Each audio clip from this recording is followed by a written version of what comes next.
This is one of the easiest ways to build a workbench, and all you need is a skill saw, a drill or drill and driver, some sort of straight edge, whether it's wood or a speed square, 4x4s for the legs, and 2x4s or 2x6s for the skirting, some type of plywood or solid surface to put on the top. Here I've used melamine, plywood, and a combination of 2x6s and 4x4s that I had left over here in my shop. And although I made mine rolling, you could make your stationary if you wanted to.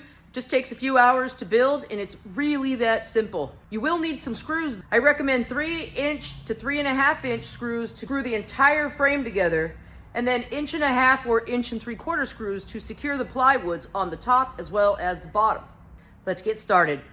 So this type of way of building a workbench is quick and easy, and you put 4x4 posts here for the legs, and you can wrap that all the way around at the bottom as well as the top portion with either 2x4s or 2x6s. Since my workbench is going to be 4 feet wide but then 10 feet long, I've chosen to use some repurposed 2x6 boards that I have here. No matter what size you would like your workbench to be, you can use the same method of building a workbench, and it's plenty strong. These are the 4x4 posts I'm going to be using, and although they're called 4x4s, they're actually 3.5 by 3.5. I've also got these 2x6s to build the skirting on the bottom and the top edge of the workbench. Now I need to cut all of these pieces to the lengths that I need to create this table. Since I want the finished top to be 4 foot by 10 foot, I'm going to drop a little bit off of the length and the width so that I have a slight overhang on my table. If this table is going to be 10 feet long, I'm going to drop 4 inches off of it, which would make these pieces need to be 116 inches long. The speed square is really handy for things like this. Not only can you draw lines and find angles, but you can also use this as a saw guide. Just line up the edge of where your saw will cut, this notch here, to your line, and then put your speed square right next to it and hold it tight. Just like that, nice clean cut right on my line. Make sure to do the same thing with the cross members that are going to go in between the side pieces of the skirting for your workbench. The next step is going to be to screw them together. It's useful to countersink your screws. That way it just prevents any chance of any splitting. And although there can be a high moisture content in 2x4s and 2x6s, I really don't want to take a chance and have to start over with a different piece. I'm going to use 3" screws that have a little bit of slip where there's no threads, so it can really lock these pieces together. You could choose to use a clamp to hold your pieces together if you need to, or you could just do like this. Make sure you do that at all 4 corners of each skirting, the top one and the bottom one.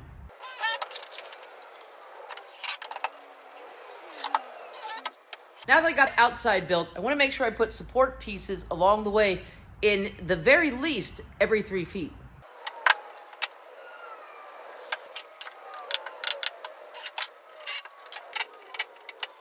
Nice, quick, easy way to calculate your size without having to do any math is to take the measurement you want to finish at. I want to finish at 36, but I'm also going to have a 3/4 top on it. So I'm going to go to 35 1/4, and then whatever the measurement is here, which is 29.5, will be how long I need to cut my 4x4. I'll mark my measurement of 29.5 on my 4x4s. My speed square, and go on 3 sides, because a skill saw is not big enough usually to cut all the way through this in one cut. It's too thick. Loosen the guard and put it on its deepest setting. And again, I'm going to want to use my speed square as a straight edge.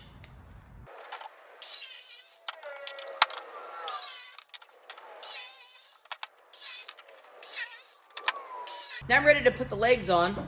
So what I'm going to do is just push them until they hit the bracket on the wheel, and then clamp them in place.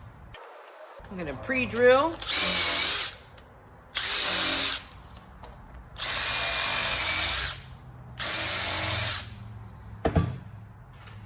and then screw these all together. Because of where I positioned the wheel and bracket, all of the weight is going to be on the wheels and not on any one particular piece of wood. It'll be supporting not only this entire outside structure, but also the 4x4 post on the inside. I've got one more screw for that.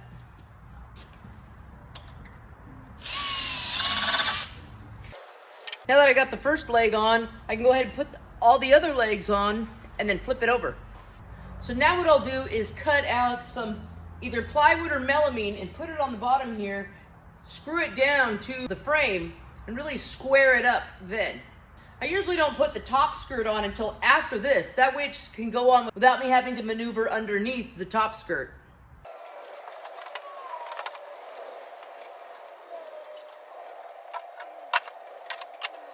Now that I've screwed the plywood down and squared up the frame, I'm ready to build the skirt for the top and put that on. Remember that this can be done for a rolling workbench or a stationary workbench. If your workbench is stationary, of course you wouldn't put wheels on, and then you would raise this bottom platform up maybe about 6 inches or so that it can sit level on the ground, only having 4 points. So go ahead and screw your top skirt together just like you did the bottom skirt. Now I'm ready to screw the skirt on. All I did was screw it together here on my workbench and then bring it over onto this rolling workbench. But first I set up clamps about the height that I need them to sit at all the way around so that I can do this by myself without having a lot of difficulty. So now just screw them in.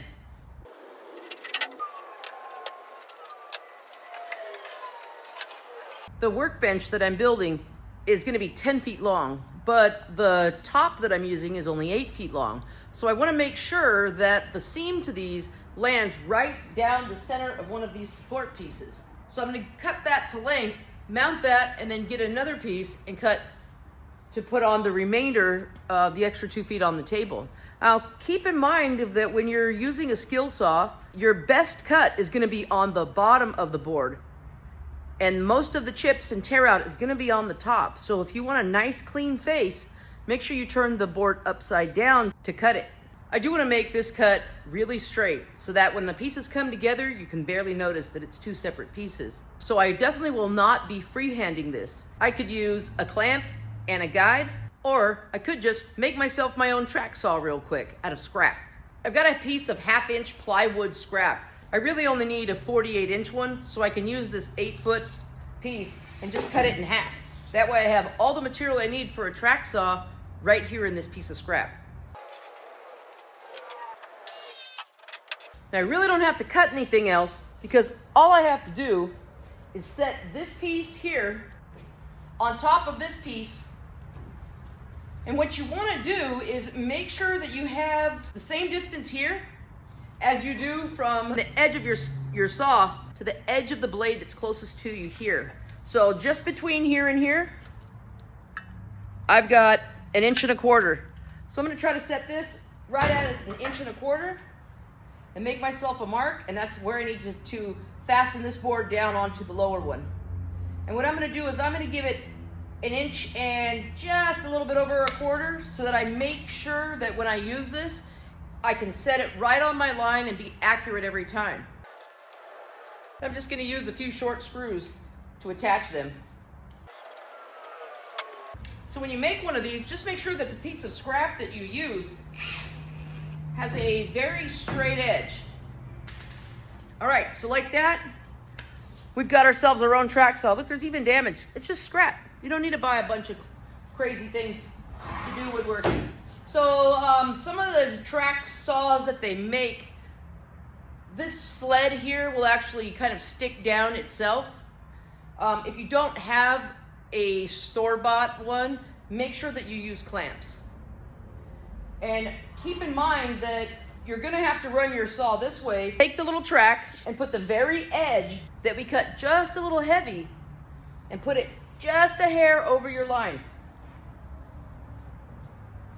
Clamp it down, and then you're ready to cut.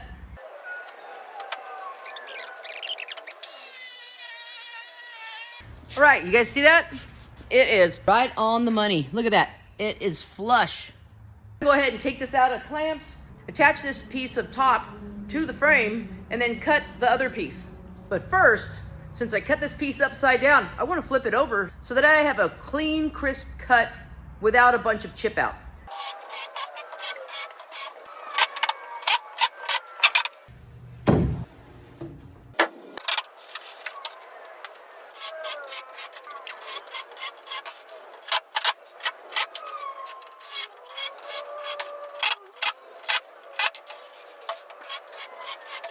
Now I've got a rolling workbench.